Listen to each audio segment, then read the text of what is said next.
네. 우리 옆 사람과 이렇게 축복하면 좋겠습니다. 강하고 담대하십시오. 이렇게. 하나님이 여러분을 사랑하십니다. 하나님이 당신을 사랑하십니다. 네.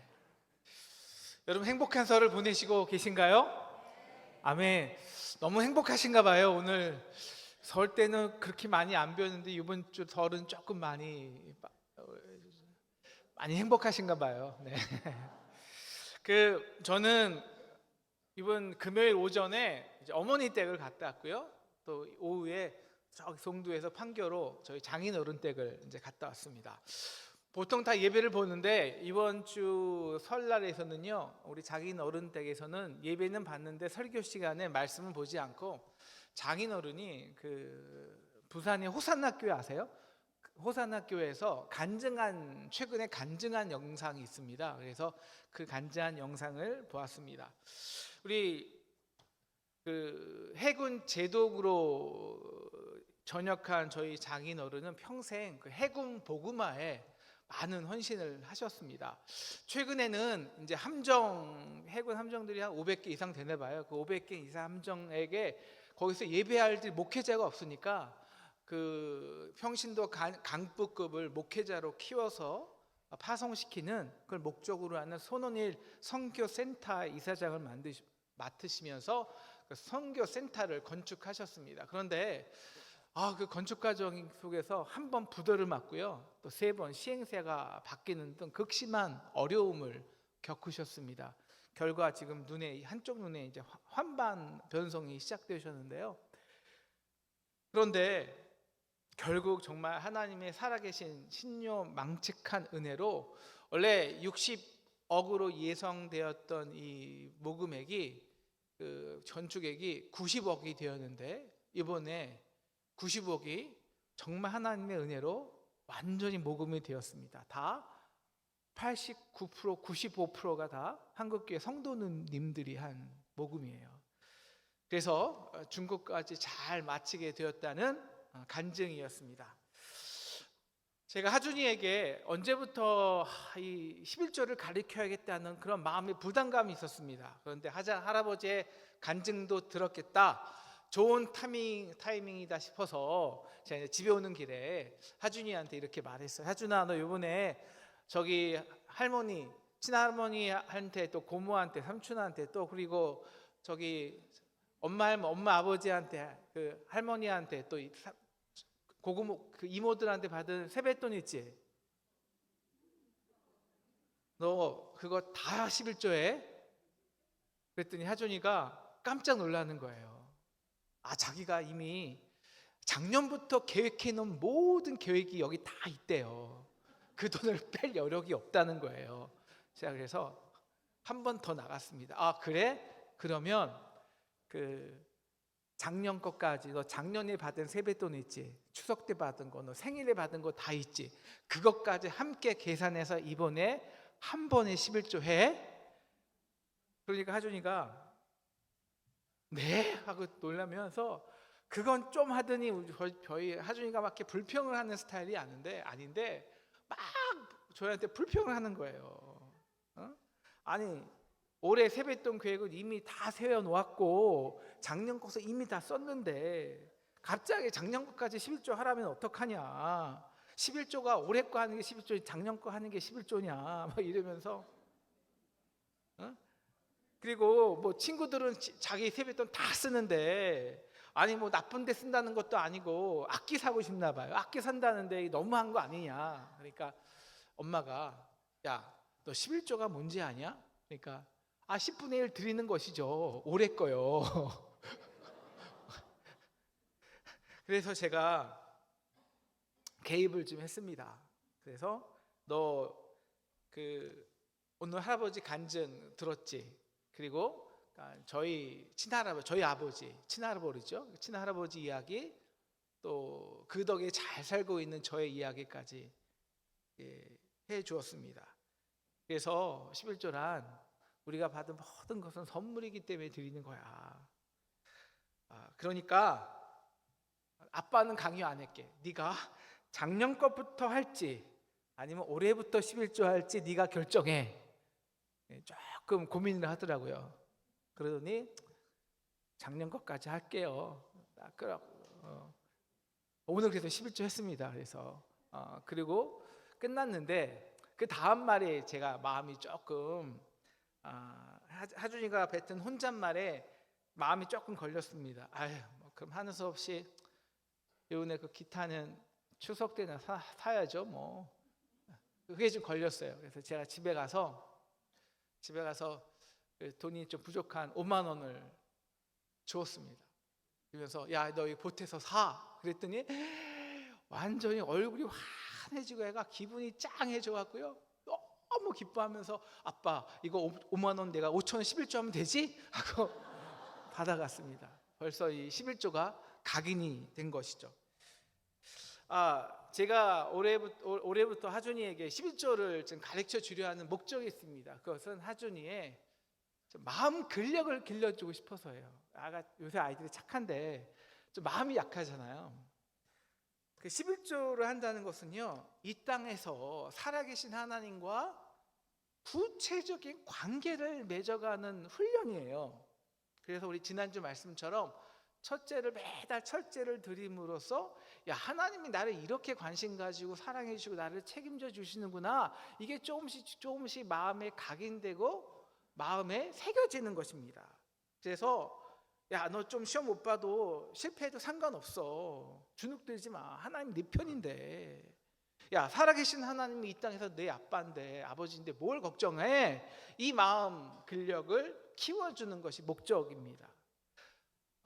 이제 오늘 말씀에 들어가려고 하는데요, 바로 이 목적으로 모세는 오늘 이스라엘 사람들에게 1절 여호와께서 너에게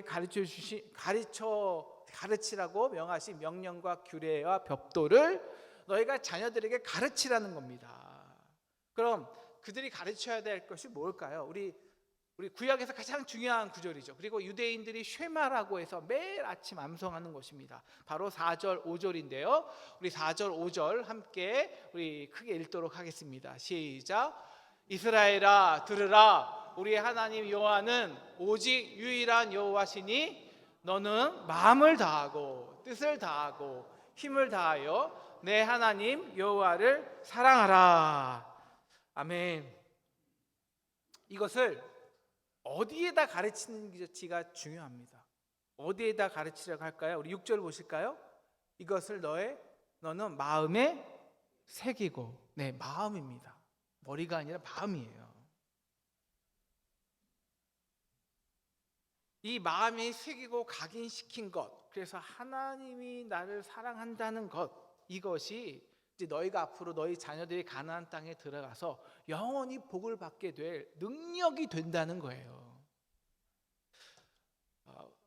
이 살아있는 하나님의 역사를 배우고 살아내기 위해서는요 3세대가 필요합니다. 3 generation. 그래서 첫째는 하나님의 역사를 기억하는 기억세대입니다. 이것을 Generation of Memory라고 하죠. 60세 이상 썼지만 대부분은 요즘은 70세 이상입니다. 네. 그 다음에 둘째 세대는 그 하나님의 역사를 부모로부터 배워서 살아내는 현재 세대입니다. 한 이제 뭐 20대부터 주로 60대까지가 되겠죠. 그리고 그 역사를 앞으로 계승해야 되는 미래 세대입니다. 20살까지 초등학교부터 이제 청년 전까지의 삶이죠. 오늘 말씀에서 이 출애굽 세대가 있고요, 기억 세대는 출애굽 세대죠, 그죠? 하나님이 출애굽을 통해서 놀라운 홍해를 건너시고 놀라운 역사를 체험한 그 기억 세대가 있습니다. 그리고 현재는 광야 세대입니다. 그래서 지금 광야 시대에 모세가 명령하는 거예요. 너의 자손에게 이렇게 가르치라고. 그리고 이제 젖과 꿀이 흐르는 가나안 땅에 가서 살아야 할 축복의 세대들이죠. 미래의 세대가 있습니다. 그런데 모세의 걱정은 이거예요. 이제 출애굽 세대는 하나님의 놀라운 능력, 홍해가 갈라지고 10가지 재앙이 심판되고 하나님 우리를 구원하시고 이 놀라운 능력을 경험했는데 기억하고 이제 전하는데 그런 그 기억 세대가 다 물러가요. 다 사라져가요. 그리고 광야 세대는 아직도 연약합니다. 물론 부모에게 부모님을 통해서 간접적으로 하나님의 역사를 배웠습니다. 그리고 그들도 밤에는 구름기둥, 낮에는 불기둥으로 인도하신 하나님의 인도하심을 경험하였어요. 그럼에도 그들은 그냥 조금만 광야에서 힘들고 어려우면 왜 우리를 부모 세대들이 왜 출애굽해서 이렇게 우리를 힘들게 사냐고 불평하고, 또 잘 사는 민족들이 있으면 야 그들의 신은 누굴까 기웃기웃거리고, 그래서 하나님께 매번 혼나고 훈련받고 채찍으로 심판받기도 했습니다. 하지만 40년 광야 생활 동안요 하나님은 한 번도 그들을 버린 적이 없어요. 끝까지 참으시고 때론 훈련하시고 채찍질 하시지만 하나님은 회개하고 다시 돌아오기를 기다리시고 그들을 맞이하시고 그들을 품으시고 결국 구원하십니다. 그래서 이 40년 광야 세대가 그 마음에 새겨진 것이 딱 하나 있는데, 딱 하나, 그 마음에 새겨진 것 딱 하나가 뭐냐면요 이거예요. 하나님은 사랑이시다. 들으라, 여호와는 오직 하나이신 유일한 하나님이다. 오늘 이 쉐마에서 마음을 다하고 목숨을 다하고 뜻을 다하고 이거보다 더 중요한 것은 그 앞에 있는 거예요. 하나님은 유일한 하나님이시니, 이 유일성이에요. 그가 능력이 많아서 다른 우상처럼 성공과 물질을 줄 수 있어서도 아니고요. 그건 세상 다른 신들도 다 줄 수 있다. 그가 만나를 내리시고 메추라기를 내리셔서 우리에게 고기를 먹게 해서도 아니다. 그건 다른 신들도 다 할 수 있다. 그런데 그만이 할 수 있는 유일한 것이 있다. 다른 신들과 비교할 수 없는 것이 있다. 그 하나님만이 결국 끝까지 우리를 사랑하시고 그래서 우리를 구원하신다. 여러분, 이것이 광야 세대의 고백이었습니다. 그리고 여호수아와 이 광야 세대가 주역이 되어서 이제 요단강을 건너요. 그래서 7년 전쟁을 통해서 이 가나안의 모든 크고 아름다운 성들을 다 빼앗습니다. 그래서 이제 그들의 자녀 세대는 정말 그냥 아무것도 안 하고 그 크고 좋은 성에서 살게 하는 거예요. 그런데 모세는 그 앞으로 그 가나안 땅을 차지하고 살아갈 그 미래 세대들이 걱정이 되는 겁니다. 걱정이. 마치 우리가 자녀들을 걱정하는 것과 비슷해요. 여러분, 그들은 출애굽의 역사를 몰라요. 하나님을 직접적으로 경험하지 못했어요. 왜? 그 정도 배고픈 정도 없어. 배고픈지도 않거든요. 기도해 보지도 않거든요. 6.25 전쟁 때 일제 침략에서 6.25 전쟁에서 찢어지는 가난을 알지 못해요. 하나님이 그 속에서 우리 민족을 어떻게 구원해 주셨는지 그 역사를 몰라요. 네, 대부분 우리는 그 할아버지 어머니들의 그 생생한 이야기들을 듣고 자라고 그래서 믿음으로 훈련 받았어요. 어렸을 때 교회 나왔어요. 그래서 부모의 신앙을 잘 이어받았습니다. 그래서 그 부모의 신앙 덕에 우리는 세상에서 축복을 얻었어요. 우리가 어렸을 때 50대, 60대 어렸을 때는요 50대, 60대 분들은 어렸을 때 우리 다 가난했잖아요. 근데 정말 지금 잘 먹고 잘 삽니다. 축복을 받은 거예요. 그래서 우리 마음 가운데 이 하나님의 사랑의 고백은 있습니다. 그런데 우리 문제는 다음 세대들이요, 미래 세대들이요. 그들은 지금 우리가 받은 축복이요 당연한 줄 알아요. 그래서 그들도 당연히 잘 살아야 하는 줄 알아요. 이것이 앞으로 미래 가나안 땅에 살 미래 세대들의 문제였습니다. 그래서 모세는 오늘 10절 이렇게 경고하는 거예요. 야, 너희가 이제 그 가나안 땅으로 들어가서 내가 너희 이제 미래 세대들을 말하는 겁니다. 그들이 건축하지 아니한 크고 아름다운 성읍을 얻게 하시며, 또 11절 그들이 채우지 아니한 아름다운 물건이 가득한 집을 얻게 하시며. 그들이 어떻게 얻었습니까? 부모 덕에 얻은 거예요. 사실 그들의 신앙 덕에 얻은 거죠. 내가 내가 파지 않은 우물을 차지하고 내가 심지 않은 포도원과 감람나무를 차지하게 하사 내가 내게 배불리 먹게 하실 때 그때 누굴 기억하라? 12절 너를 애굽 땅 종 되었던 집에서 인도하여 내신 여호와를 잊지 마라. 이건 뭐냐면 이 출애굽 세대, 부모 세대, 할아버지 할머니의 신앙을 기억하라는 거예요. 그래서 오직 여호와를 섬기라는 거예요. 그래야 14절이 중요한데요. 모세의 걱정은 이거예요. 그 가나안 땅에요, 온갖 음란한 많은 신들이 그들을 둘러싸고 사면에 있습니다. 근데 혹시 그들이 그 신들을 따를까 봐 걱정한 거예요. 당연히 가나안 땅에는 아주 매력적인 우상과 신들이 즐비합니다. 대표적인 것이 물질의 번영을 주는 바알신이에요. 그리고 다산과 사랑을 주는 아스타로 신이 있었고요, 성적 쾌락과 만족을 준다는 아세라 신이 있습니다. 근데 그들은 이 크고 얻은 성읍이 자신의 것 같이 당연하게 생각하잖아요. 그럼 어떤 문제가 생기냐면요, 조금만 물질적으로 힘들어져요, 그럼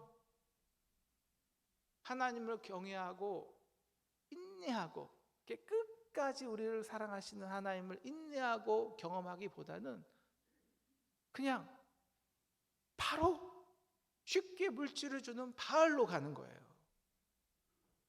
우리 인생이 실패하고 고난 당할 때 하나님께서 그 고난과 환난 속에서 우리를 건져주시는 하나님의 능력이 진짜 능력인데 그럼 끝까지 버텨봐야 되는데 이 마음에 근력이 없어요.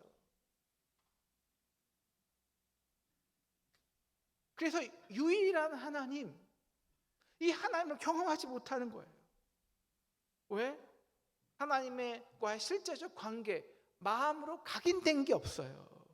그러면 마음이 허해지고 그냥 무너져서 그냥 아무 신이나 가서 의지하는 겁니다. 실제적으로 이스라엘의 다음 그 가나안 세대는 그렇게 돼요. 그래서 그 영적으로 정말 어려운 사사 시대를 겪고 이제 북이스라엘은 완전히 그 지역에서 쫓겨나지 않습니까?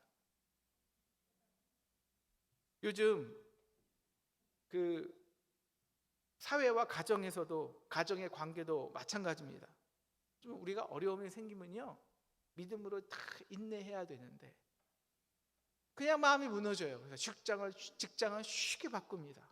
요즘 30대 이혼이 급증한다고 하는데 여러분 그 이유가 뭔지 아세요? 급증한 이유가 뭐 불륜 때문도 아니에요. 뭐 때문인지 아세요? 배우자의 빚 때문이에요. 빚. 경제적인 빚 때문입니다. 그냥 물질의 힘에 눌려서 그들의 마음이 버티지 못하는 거예요. 그래서 우리가 11조, 즉 첫째를 하나님께 드리는 연습을 하는 것은 마음에 각인시키는 거예요. 아, 하나님이 나의 나머지 9, 지난 시간에 봤죠. 절대적인 관계를 먼저 헌신할 때 우리 나머지 9의 관계, 뭐 부부, 건강, 좌합, 이 모든 관계성, 이것을 하나님께서 결국 하나님이 책임져 주시네. 이게 마음 근력이에요. 반면에 너희 자녀 세대들이 그래서 그 하나님의 유일한 하나님에 대한 마음의 각인이 없어. 그래서 그냥 조금만 힘들어도 여기 의지하고 저기 의지하고 그리고 신들을 따르면 15절 말씀, 너희 중에 계신 너희 하나님 여호와는 질투하시는 하나님이신즉, 여러분 질투하신다는 거는 다른 말로 하면 사랑의 하나님이라는 거예요. 너희 하나님 여호와께서 내게 진노하사 너를 지면에서 멸절시킬까 두려워하노라. 이게 모세의 걱정이었습니다. 그러면 출애굽 세대의 그 기억이 무슨 의미가 있냐? 목적은 가나안인데, 광야 세대가 믿음으로 요단강을 건너서 가나안 적들과 성읍을 무찔른 그 승리가 무슨 의미가 있냐? 목적은 가나안 땅을 믿음으로 정복하는 건데, 한국교회는 우리 부모 세대 덕에 정말 많은 축복을 얻었습니다. 우리 상동교회도 그래요. 크랜턴 선교사님, 또 전덕기 목사님, 그리고 우리 홍권사님, 또 윤전도사님, 또 우리가 수많이 우리가 아는 우리 믿음의 어머니들, 아버님들, 아버지들을 통해서 정말 상동교회는 영적, 물적 축복을 얻었습니다.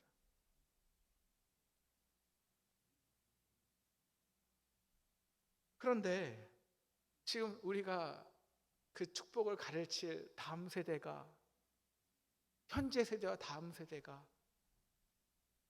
사라져갑니다.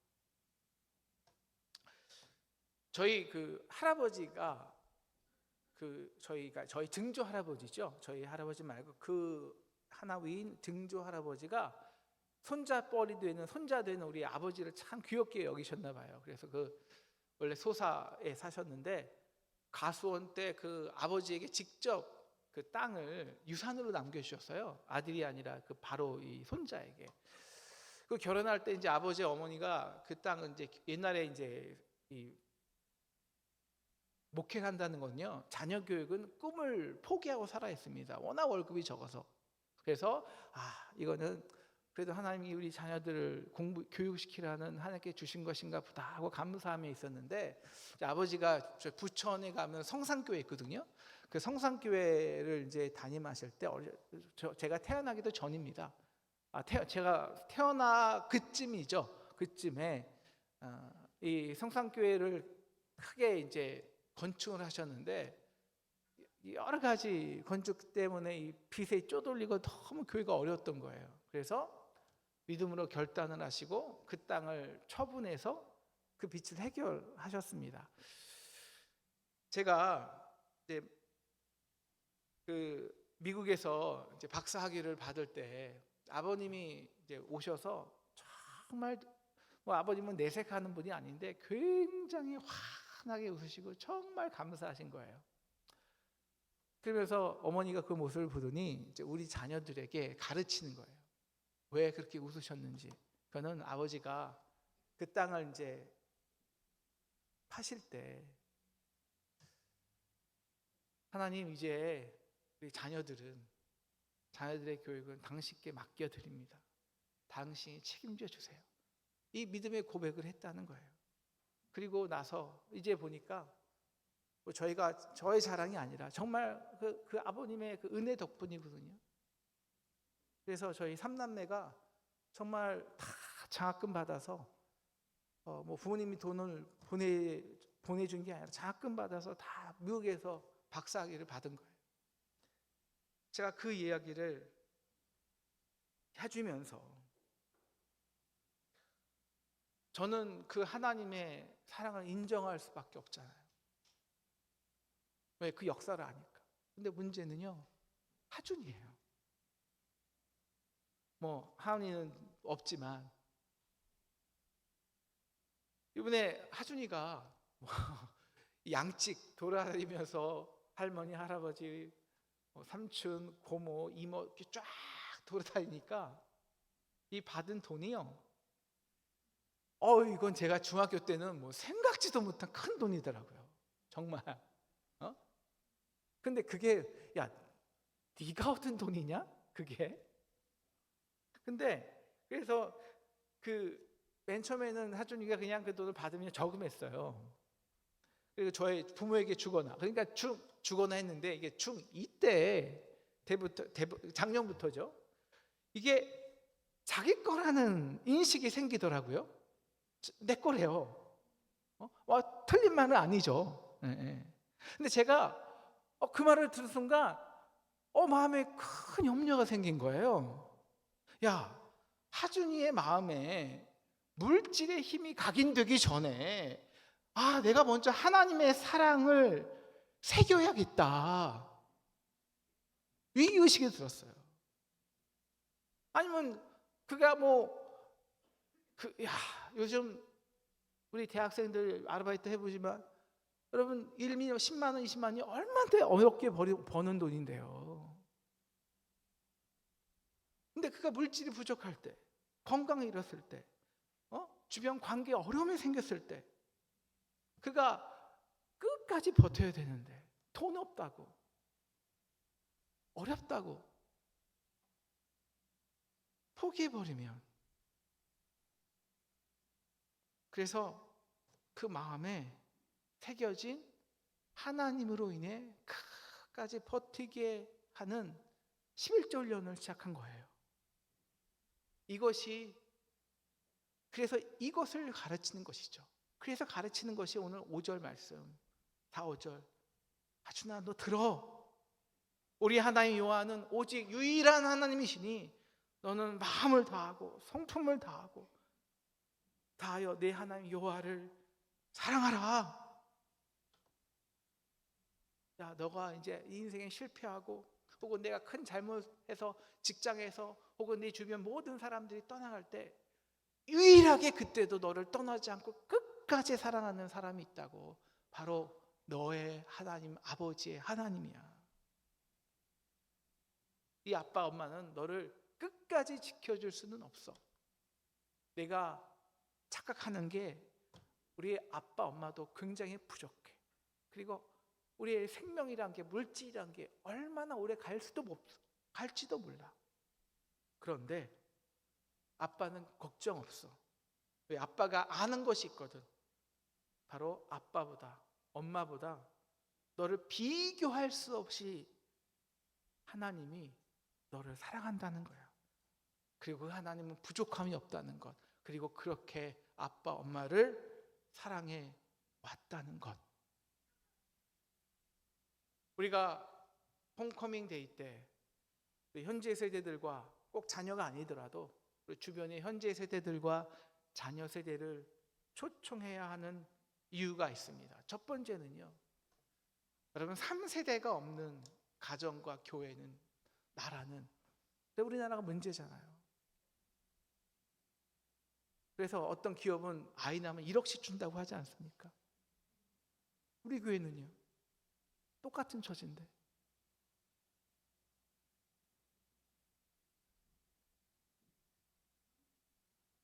(3세대가) 없는 교회는 서바이벌, 생존할 수가 없어요. 지금 우리 교회는 기억하는 세대만 있습니다. 그런데 그 기억을 생생하게 가르쳐주고 전해줄 현재 세대, 그리고 그들의 삶으로 마음에 각인시켜줄, 마음에 새겨줄 현재 세대가 없어요. 현재 세대가 있어도 자녀 세대들을 이 세상 가나안 땅에서 성공시키느라 바빠서 교회에 초청하지 못해요.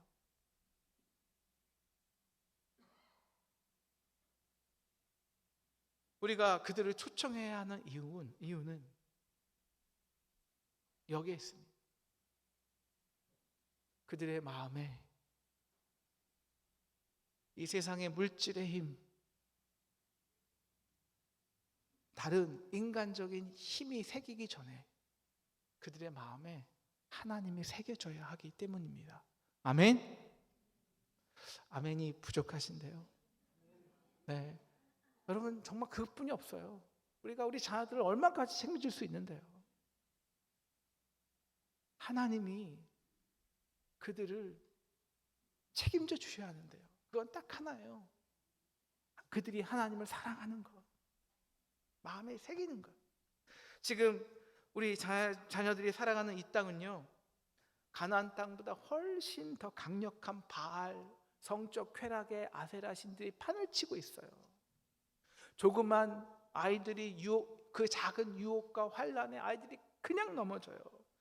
실제로 우리 서울시의 작년 조사에 따르면 서울에 사는 만 19세에서 39세 청년 6,121명 중에서 80%가 넘는 4,259명이 마음 건강에 위험이 있는 준고위험자들입니다. 그중 20%는요 당장 치료를 받아야 되는 정말 고위험자들이에요. 여러분, 이런 청년들의 특징이 뭔지 아십니까? 갑자기 무너지는 거예요. 갑자기. 고등학교 때까지, 고2 때까지 잘하다가 고3 때 다 갑자기 무너지고, 좋은 대학교 가서 갑자기 무너지고, 취직하고 나서 1년 만에 그냥 때려치고, 그리고 결혼하고 나서 갑자기 어려움이 생기고, 그 모든 원인은 마음에 있어요. 마음에. 하나님의 사랑이 마음에 새겨지기 전에 다른 세상 신과 힘과 능력이 각인되면 가난의 작은 유혹과 환난에서 쉽게 무너지고 마는 거예요. 그래서 5절처럼 마음이 먼저입니다. 마음을 다한 다음에, 그런 다음에 뜻과 인간의 의지가 나오고요, 그런 다음에 힘과 행동이 나오는 거예요. 그런데 왜 이 마음에 힘이 없냐? 야, 우리는 이렇게 말하는 거죠. 우리 마음이 하나예요, 두 개예요? 여러분, 마음이 두 개예요? 이 세상에서 가장 연약한 사람들이 있어요. 마음이 두 개인 사람. 여러분, 가정 생활을 가장 비극적으로 하는 사람이 있어요. 모든 부모가 마음을 두 개 품고 사는 남자, 여자들. 여러분, 마음 근력이 없는 이유는 딱 하나예요. 마음이 나누기 때문이에요. 갈팡질팡해요. 그래서 마음은, 예수님께도 말씀하셨죠, 마음은 하나님과 겸하여 뭘 섬길 수가 없어요. 그래서 하나의 마음에 하나의 신 여호와가 각인되어야 됩니다. 하나의 마음에. 그럼 우리가 이 자녀에게 어떻게 하나님을 사랑하라고 가르칠까요? 아니, 마음에 새길 수 있을까요? 가르치면 될까요? 머리에다가? 아니에요. 그럼 머리에다 새기는 거예요. 그거는 마음에 새기는 게 아니에요. 머리에다 그냥 쌓아놓는 거예요. 물론 교회 학교에서도 가르쳐야겠지만, 교회 학교는 메인으로 가르치는 곳이 아니에요. 메인으로 가르치는 곳은 할아버지, 할머니, 부모가 있는 가정입니다. 교회예요. 교회 학교가 아닙니다. 바로 이 자리예요. 이 자리에서 아이들은 살아있는 하나님의 역사를 배워요. 바로 이 자리에. 그래서 이렇게 교육하라고 하는 겁니다. 우리 7절, 8절 보여주시겠어요? 7절, 8절. 부지런히 가르치는데, 집에 앉아있을 때든지, 길을 갈 때든지, 누워있을 때든지, 일어날 때든지, 이게 뭐예요? 함께 살아감으로. 그 삶은, 그 가르침은 함께 살아감으로, 너가 먼저 하나님을 사랑함으로. 그러니까 진짜 자녀 교육은요, 해라가 아닙니다. 하자입니다. 하자. 너 교회 학교 가라가 아닙니다. 우리 함께 예배하자. 너 큐티해가 아닙니다. 함께 큐티하자. 그래서 먼저 내가 먼저 그 말씀 마음에 새기라는 거예요.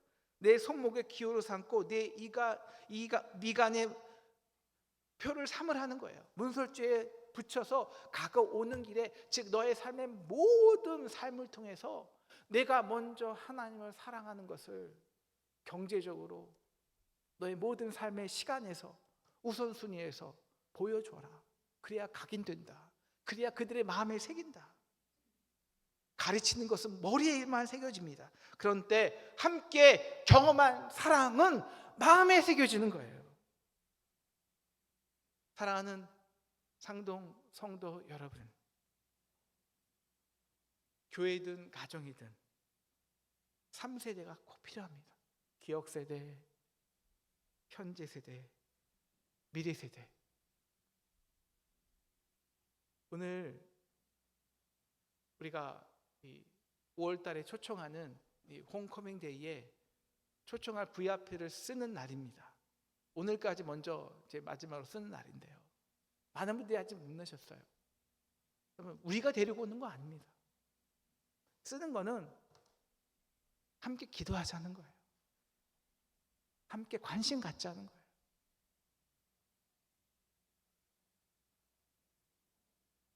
그래서 우리가 이 상동교회에서 3대가 함께 이 유일한 하나님의 사랑을 마음에 새기고 각인하게 되기를 주님의 이름으로 축원합니다.